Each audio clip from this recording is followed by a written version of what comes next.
Annuncio su Facebook del leader leghista e vice premier: lunedì prossimo inauguro il primo tratto della Pedemontana con Luca Zaia, c'è bisogno di fare. Bomba alla sede della Lega a Treviso, arrestato dalla polizia un 42enne spagnolo anarchico in manette che è un complice con la tenuto nascosto a Brescia, ma per gli inquirenti quella notte l'uomo non era solo. Ondata del Carroccio, le europee anche in importanti piazze al voto come Vittorio Veneto, Bassano del Grappa, dove la Lega batte il centrosinistra. Nell'unico capoluogo di provincia al voto sarà invece il ballottaggio a decidere chi guiderà Rovigo tra Gambardella e Gaffeo. Il caso singolare del piccolo comune di Campodoro nel Padovano: i due candidati sindaco ottengono il medesimo numero di voti, si dovrà andare al ballottaggio come nei grandi centri.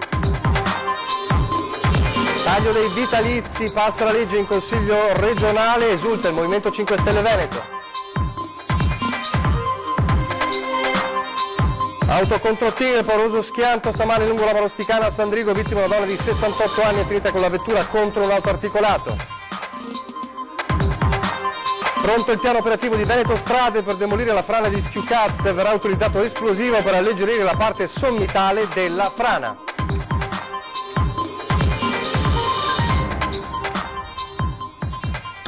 Telespettatori di Antena 3, buonasera, ben trovati, l'edizione del Veneto dei nostri telegiornali. In primo piano dunque per parlare della Pedemontana veneta, se ne è parlato in questi giorni, l'ultima volta quando Luca Zaia aveva sbottato furente contro quella indagine ambientale voluta dal ministro Costa, il ministro dell'ambiente. C'è un passaggio chiave, c'è una svolta di queste ore con l'annuncio del vice premier nonché leader della Lega Matteo Salvini, che in una diretta Facebook, in un videomessaggio su Facebook da Roma nella quale si parlava di Europa ma non solo, ha annunciato che la prossima settimana, e lo vedremo meglio poi, sarà tutto questo lunedì, sarà in Veneto per inaugurare insieme a Luca Zaia il primo tratto della Pedemontana A31 Breganze, il sospirato primo tratto. Sentite allora le parole di Salvini di qualche ora fa.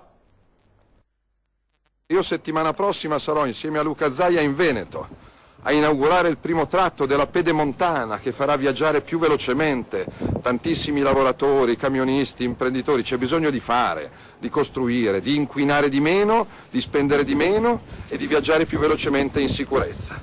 Quindi questo, l'Italia ha un'economia sana. Allora, questo ha detto Salvini nel suo lungo poi videomessaggio in cui parlava evidentemente di Europa. La conferma arriva dalla struttura di progetto della superstrada pedemontana veneta, che poco fa ha comunicato che in data odierna la struttura di progetto, svolti tutti gli accertamenti necessari, ha comunicato al concessionario l'autorizzazione alla messa in esercizio della prima tratta dell'infrastruttura viaria che si estende tra la A31 e Breganze nel Vicentino. Domani il concessionario emanerà e pubblicherà l'ordinanza che prevede l'apertura per lunedì 3 giugno alle ore 12, sarà anche il giorno in cui Salvini, come annunciato, sarà proprio all'apertura del primo tratto insieme al governatore Luca Zaia. Uno sblocco dunque sospirato, quello della Pedemontana. Adesso invece parliamo delle indagini che hanno portato all'arresto del militante anarco-insurrezionalista ritenuto responsabile, non l'unico però, dell'attentato alla sede della Lega di Treviso al K3 di Villorba. Era lo scorso agosto. Ordigni, dice il procuratore di Venezia, che potevano uccidere.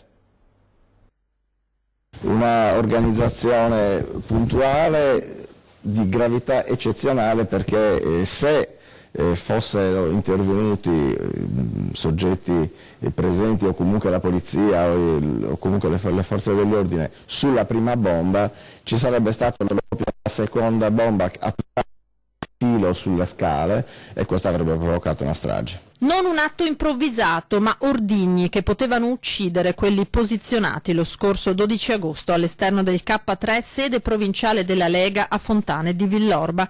Per quei fatti la Polizia di Stato, coordinata dalla Procura Generale di Venezia, ha arrestato a Marmentino, nel Bresciano, un origini spagnole, Juan Antonio Fernandez Soro, militante anarco-surrealista irreperibile già dal 2018. Roque deve rispondere di terrorismo. Ordigno serviva ad attirare l'attenzione scoppio era intenzionalmente ritardato a ferire se non uccidere. Erano bombe artigianali fatte con delle pentole a pressione riempite non solo di polvere pirica in quantità rilevante, ma anche da chiodi, proprio per rendere lo scoppio e quindi le conseguenze dello scoppio particolarmente come dire, diffusive nei confronti degli astanti. Fondamentale, sottolineano gli inquirenti, la sinergia tra le Digos di Venezia e Treviso e la collaborazione con la polizia spagnola, che ha portato anche all'arresto per favoreggiamento di un altro noto anarchico bresciano, Manuel Oxoli, 38 anni, accusato di aver coperto la latitanza di Sorroche. È stato proprio pedinando Oxoli che si è arrivati allo Spagnolo. Che Oxoli era molto attento quando si recava sui luoghi di appuntamento, cambiava anche macchina, per cui avevamo allestito tutto un sistema con attività di osservazione dalle colline intorno che ci ha consentito di seguire man mano il percorso. A carico di Sorroche pesa il ritrovamento a Fontane del suo DNA estrapolato da tracce di sudore. Per la procura è difficile pensare che nell'attuare l'attentato, a firma della cellula Admielakis internazionale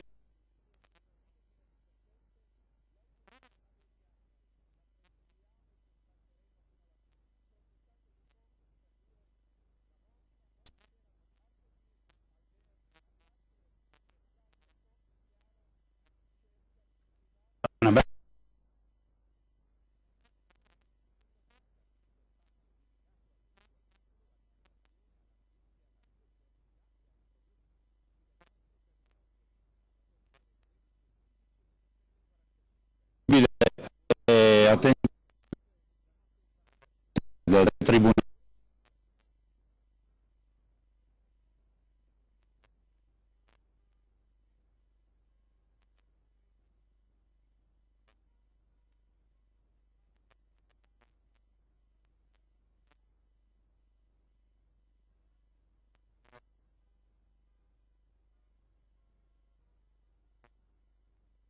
Avesse fatto scattare l'innesco.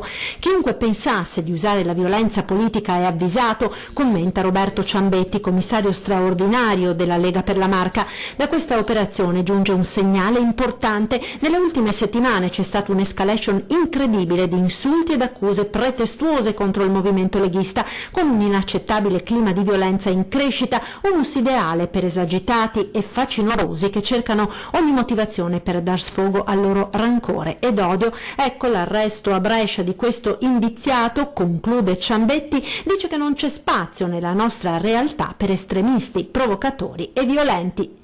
Di brutto clima politico.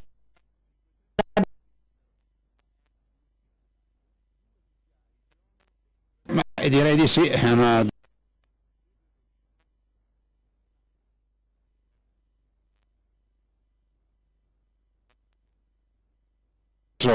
da demagogia, da fake news e dalla volontà di vedere sempre vicino di casa. È così.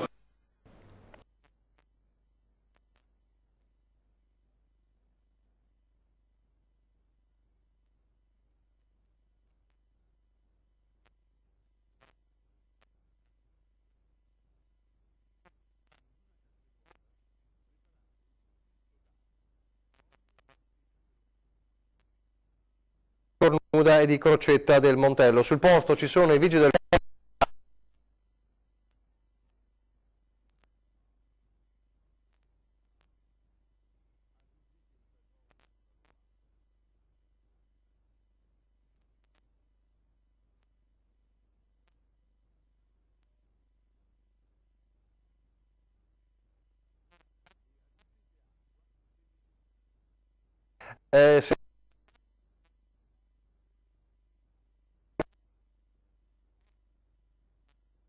di Treviso con i nostri Nicola Marcani.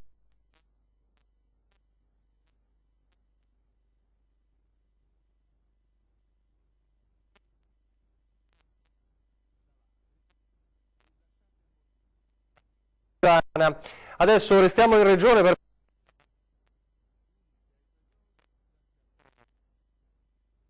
e una astensione al progetto di legge regionale